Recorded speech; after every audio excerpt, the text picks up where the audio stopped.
Every reason why I love doing this job is interviewing people, getting to share their story. This is the high that I get to feel when I do my job.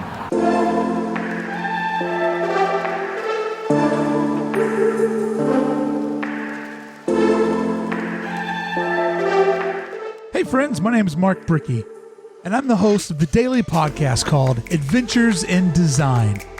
I love my job, and I take tremendous pride in always researching and crafting unique questions, custom tailored for the person that's sitting across from me.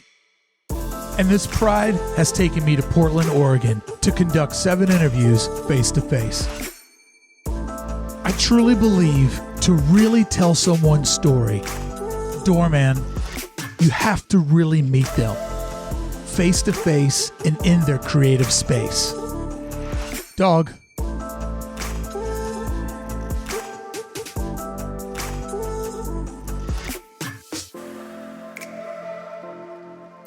If you've ever stayed at an Ace Hotel or stopped by a Stumptown Coffee and thought to yourself, who thinks of all this clever design? Here they are, OMFGco. And here's their elevator. Everyone knows the worst thing about traveling is missing your dog. That's why I'm always stoked to love on the pets that I meet when I'm out on the road. I'm all set up and ready to tell a new story.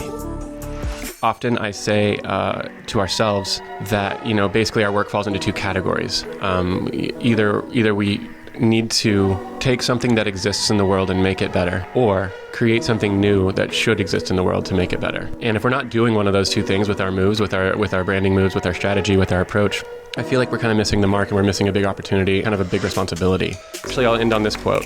Maya Angelou said it best. People will forget what you said, and people will forget what you did, but no one will forget how you made them feel.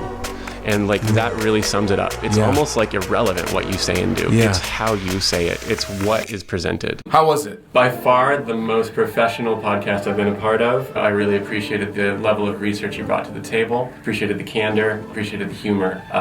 All of these things make for a fluid conversation. Really appreciate it. You're a gold medal. You're a gold medal. Yeah.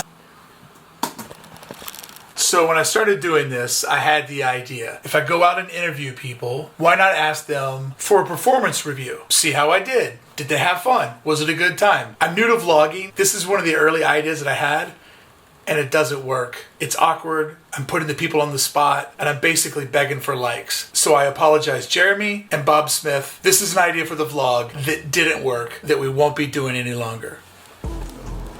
What a nice guy.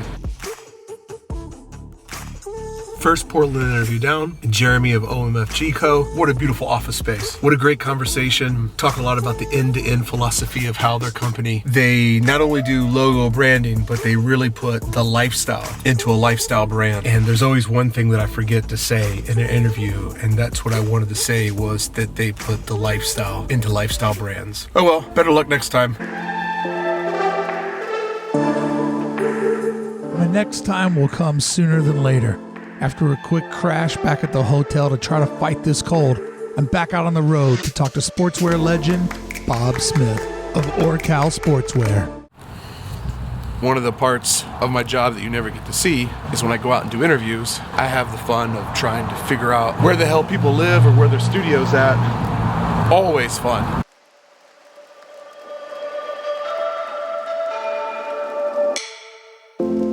Easy first shot. That's kind of the double-edged sword, or the blessing of the curse, as they say, of kind of having your heart on the sleeve all the time. Yeah. The good news is everyone knows how you feel. The bad news is everyone knows how you feel. Right.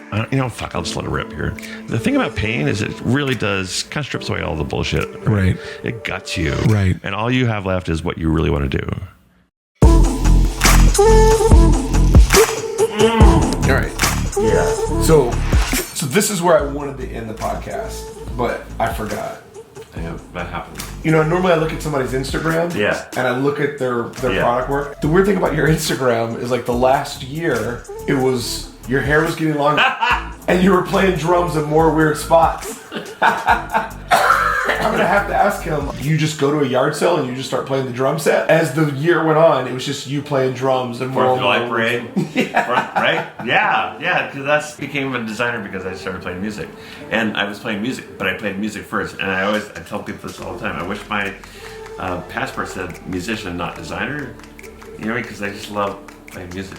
One of my friends did the smartest thing ever. He got married at the courthouse when he filled out the little piece of paperwork and he wrote down occupation musician. And I said, but you don't make money doing that. He goes, That's who I am. but they don't know that. Right? That's it. I always wanted to be a musician. I was in 5th grade, I wanted to be in a band, but my parents were too fucked up and I never got in a band. So I started late. I started playing music officially in 8th grade. Yeah. But people, by the time I got into beginning band in 8th grade, people had already been playing music for a couple of years. Yeah. So I wasn't legit. Yeah. Right? So then you got to catch up. But I've always wanted to be a musician. Always. One of the only hearts to hearts that I ever had with my dad as a kid. Yeah. First off, I wanted to be in a drama club. My parents were like, we don't have a second car, nobody can pick you up from school. So that was off the table. And then I wanted to be in band. Yeah. And to be in band, you have to have an instrument. Right. And my dad was like, Marky, let me take you for a walk. And me and my dad, we never went on a walk together. We went on a walk and my dad just kind of was like, I can't really afford to get you a drum.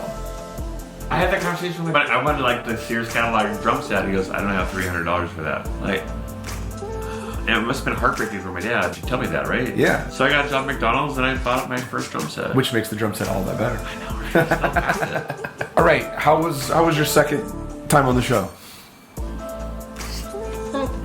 Super good. Super good. Super good. Yeah? Yeah, it's good. Will I get you back for a third time? Oh, if you ask nicely.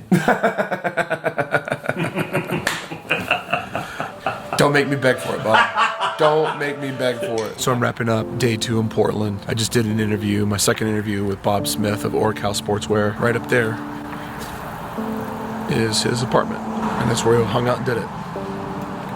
And what a way to end the day. Every reason why I love doing this job is interviewing people like Bob, getting to share their story, become friends with them. It's just, this is the high that I get to feel when I do my job. And I know that I did it well. And I know the person that I did it with enjoyed it. Good night. Day 2 of Portland. Success. I love this town. But I'm not moving here. The weather's bullshit.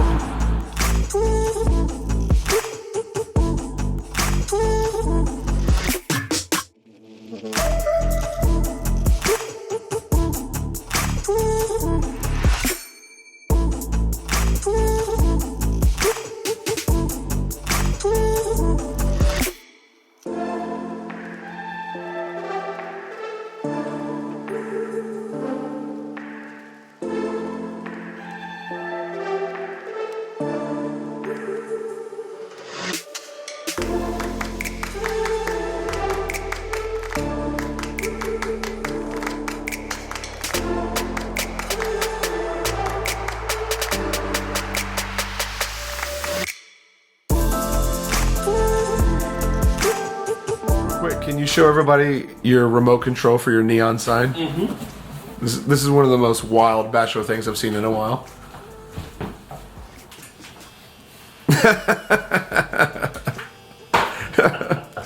Kind of noisy, right? Yeah, let me turn this off. It's noisy. And then he did that. And I was like, Noisy, right? Did you just bust out a remote control for your fucking neon party light? I did.